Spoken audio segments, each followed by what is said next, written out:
जय हिंद एवरीवन। आज मैं लेकर आई हूँ एक बहुत इंपॉर्टेंट टॉपिक जो आपको हेल्प करने वाला है आने वाले लेक्चर्स में। उससे पहले दूसरे लेक्चर्स आए तो ये टॉपिक मुझे लगा बहुत इंपॉर्टेंट है आपको बताना कि पॉजिटिविज्म और पोस्ट पॉजिटिविज्म में क्या डिफरेंस है, क्योंकि इन्हीं थिंकर्स को मैं आगे करवाने वाली हूँ। पॉजिटिविस्ट होते हैं, आप ऐसे याद रखो कि जो पॉजिटिविस्ट हैं वो बहुत ज़्यादा पॉजिटिव हैं साइंटिफिक चीज़ों को लेकर, कि आप बहुत पॉजिटिव हो साइंस को लेकर, आप साइंस में बहुत मानते हो।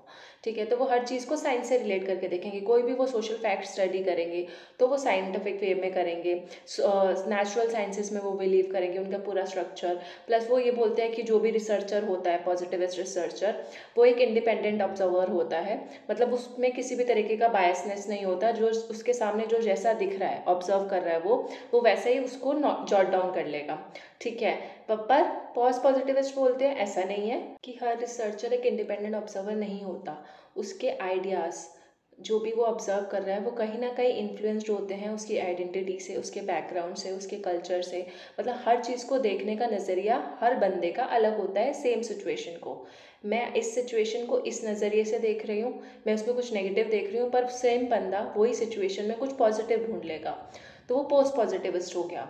ठीक है, तो पोस्ट पॉजिटिविस्ट आप ऐसा मानकर चलो मैं पोस्ट पॉजिटिविस्ट हूँ, अपने आप को भी आप मानो कि मैं पोस्ट पॉजिटिविस्ट हूँ। मेरे को पता है कि सबका नज़रिया अलग होता है। तो आप भी अगर कॉमन सेंस में भी सोचोगे तो आप किसको बिलीव करोगे, पॉजिटिविज्म या post positivism? Obviously post positivism में बिलीव करोगे ना। तो आपको ऐसे याद रखोगे तो आपको अब भूलोगे नहीं कि पॉजिटिविज्म क्या है, पोस्ट पॉजिटिविज्म क्या है। प्लस दोनों ही चीज़ में एक सिमिलैरिटी ये है कि वो दोनों ही ट्रुथ को ऑब्जेक्टिव मानते हैं, कि जो ट्रुथ होता है, जो थ्योरी बनती है, वो फैक्ट्स और फिगर्स के बेसिस पे बनती है। So for both the theories, positivism and post positivism, truth is based on objectivity. इसलिए पोस्ट पॉजिटिविस्ट भी जो है अपने नाम के आगे पॉजिटिविस्ट लगाते हैं। क्यों? क्योंकि वो पॉजिटिविज्म में एक बात से सहमति रखते हैं कि ट्रुथ ऑब्जेक्टिव होता है। और जो पॉजिटिविज्म होता है वो मेटाफिजिक्स में, इंटरप्रिटेशन में, इंट्यूशंस में नहीं मानते। और दूसरे वाले जो पोस्ट पॉजिटिविस्ट है, यानी कि हम मानते हैं कि इंटरप्रिटेशन, मेटाफिजिक्स, इंट्यूशन बहुत इंपॉर्टेंट रोल प्ले करता है।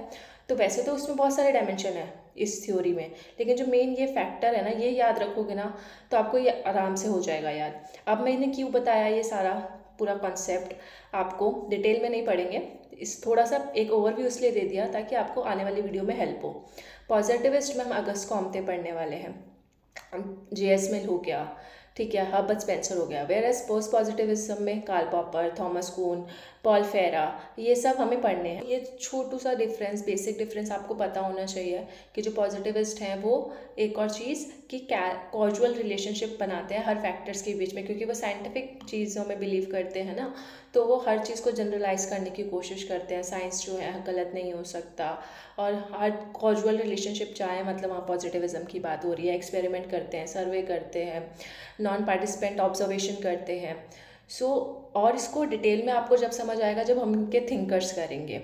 ठीक है, जब कार्ल पॉपर की थ्योरी करेंगे, थॉमस कुन की थ्योरी करेंगे, तो आपको समझ आएगा अच्छा पोस्ट पॉजिटिविज्म के ये आइडियोलॉजीज होती हैं, जैसे फॉल्सिफिकेशन थ्योरी, पैराडाइम शिफ्ट। ये हम करने वाले हैं आने वाले लेक्चर्स में, इसलिए मैंने आपको पहले से थोड़ा सा ओवरव्यू दे दिया। Thank you for watching till the end. I hope आपको छोटू सा ये वीडियो अच्छा लगा होगा। अगर अच्छा लगा तो फ्रेंड्स के साथ शेयर करना, and do like and share and subscribe the channel.